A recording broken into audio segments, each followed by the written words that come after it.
Hello అందరికీ welcome back to my channel the stories of RS. ఎలా ఉన్నారండి అందరూ బాగున్నారని అనుకుంటున్నాను. నేనైతే చాలా బాగున్నాను. ముందుగా అందరికి థ్యాంక్ యూ సో మచ్ అండి, నా వీడియోస్ ని చూస్తున్నందుకు, నాకు సపోర్ట్ చేస్తున్నందుకు. ప్లీజ్ ఇంకా ఎవరైనా సబ్స్క్రైబ్ చేసుకోలేదంటే please subscribe to my channel. ఇంకా ఇదంతా ఏంటి, ఏం చూపిస్తుంది శృతి అనుకుంటున్నారు కదా, ఎయిర్బిఎంబిలో ఉన్నాం కదండి. నైట్ రెస్టారెంట్ నుంచి కొంచెం ఫుడ్ తెప్పించుకున్నాము, కొంచెం మిగిలిపోయింది. సో అది వేడి చేసేస్తున్నాను, బ్రేక్ఫాస్ట్ లో తినొచ్చు అనేసి. ఇంకా అలాగే పిల్లలకి పాలు వేడి చేస్తున్నాను, అలాగే టీ కాఫీ అన్ని పెడుతున్నానండి.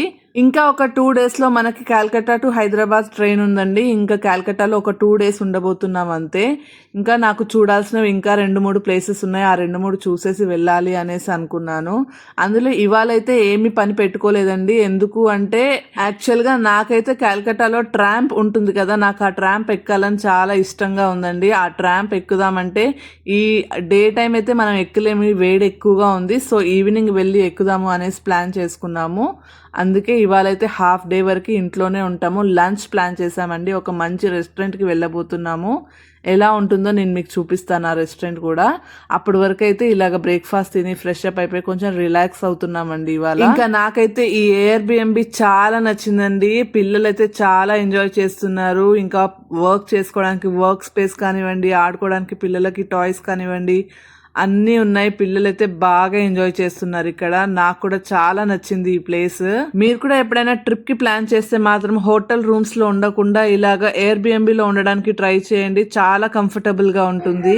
ఇంకా ఇంట్లో ఉన్న ఫీలింగే ఉంటుందండి, చాలా బాగుంటుంది. మనం బట్టలు వాష్ చేసేసుకోవచ్చు. అలాగే బయట ఫుడ్ ఊరికే తినలేము బయటకు వచ్చినప్పుడు. మనదేదో మనం సింపుల్ గా ఏదైనా రెసిపీ వండుకొని తినేసి రిలాక్స్ గా ఉండొచ్చండి. మనం పెద్దవాళ్ళం అయితే ఉండిపోతాం హోటల్స్ లో, ఒక్క రూమ్ లో ఉండిపోతాము. ఇంకా బయట ఏది దొరికితే అది తినేస్తాం. కానీ పిల్లలు మెయిన్ ఆ ఒక్క రూమ్ లో ఉండడం చాలా కష్టంగా ఉంటుంది. ఇంకా అలాగే ఎవ్రీ టైం బయట ఫుడ్ పెట్టడం పిల్లలకి అసలు కరెక్ట్ కాదు. పిల్లలు కూడా తినలేరు ఇష్టంగా.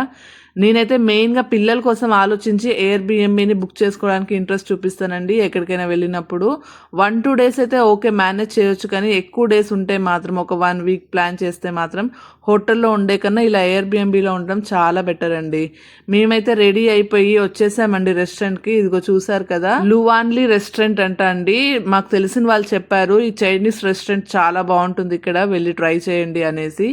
సరే చూద్దాము. చైనీస్ రెస్టారెంట్స్ యాక్చువల్గా కాల్కటాలో చాలా ఫేమస్ కదా, బాగుంటుండొచ్చు అనుకొని మేమైతే ఇవాళ లంచ్కి లువాన్లీ రెస్టారెంట్కి అయితే వచ్చామండి. ఇంకా యూట్యూబ్లో గూగుల్లో కూడా సర్చ్ చేసి దీనికి మంచి రివ్యూస్ ఉన్నాయి, మంచి చైనీస్ ఫుడ్ దొరుకుతుంది అన్న విషయం అయితే తెలిసింది మాకు.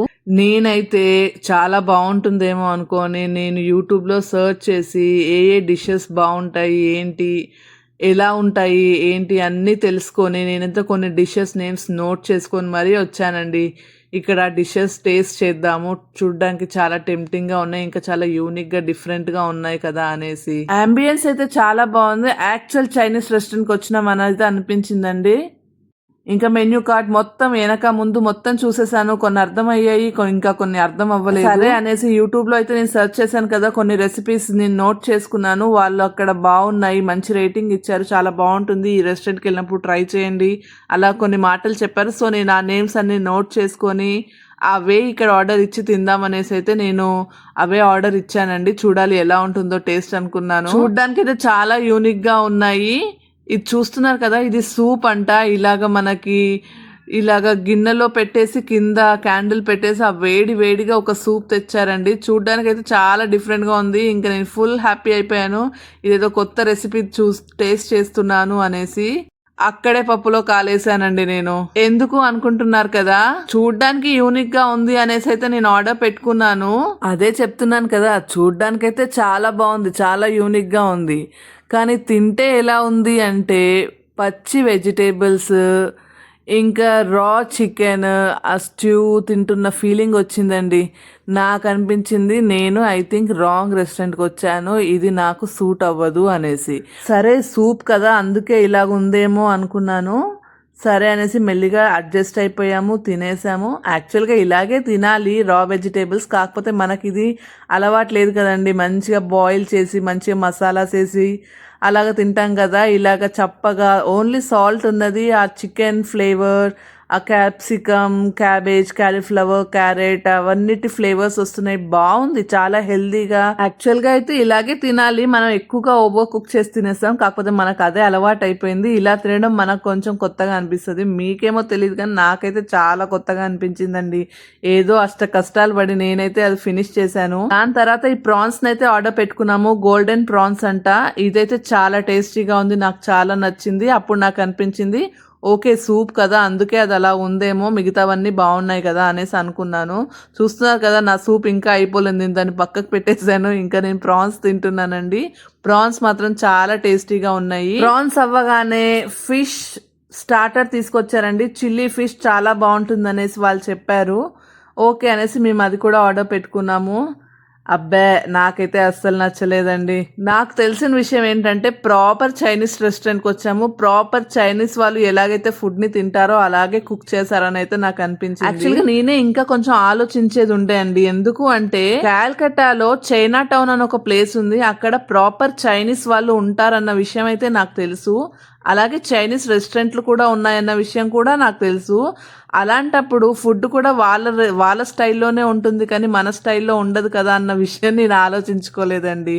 చైనీస్ రెస్టారెంట్ అనగానే నార్మల్గా మనం ఎక్కడైనా రెస్టారెంట్కి వెళ్ళినప్పుడు నూడిల్స్, మంచూరియన్, ఇలాగా సూపు అలాంటివన్నీ ఆర్డర్ పెట్టుకుంటాము. చాలా టేస్టీగా ఉంటాయి, ఇంకా చాలా ఇంట్రెస్టింగ్గా కూడా ఉంటాయి.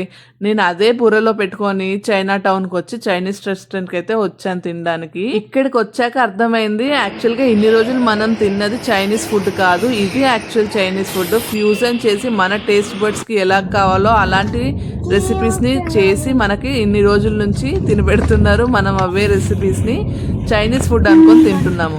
కానీ యాక్చువల్ చైనీస్ ఫుడ్ ఇలాగే ఉంటుందన్న విషయం అయితే నాకు ఈ రెస్టారెంట్కి వచ్చిన తర్వాత తెలిసింది. ఫైనల్లీ ఇప్పుడు నేను ప్రాపర్ చైనీస్ ఫుడ్ అయితే తిన్నానండి. నాకు చాలా హ్యాపీగా ఉంది. ఇప్పటికైనా నాకు తెలిసింది ఇన్ని రోజులు నేను ఫ్యూజన్ తిన్నాను అనేది. ఇవాళకైతే ఇంతే అండి వీడియో. ఒకవేళ మీకు వీడియో కనుక నచ్చినట్లయితే please like, share, comment and అలాగే ఎవరైనా కొత్తగా వ్యూ చేస్తున్న వాళ్ళంటే సబ్స్క్రైబ్ టు మై ఛానల్. అప్పటి వరకు సీ యూ, బాయ్.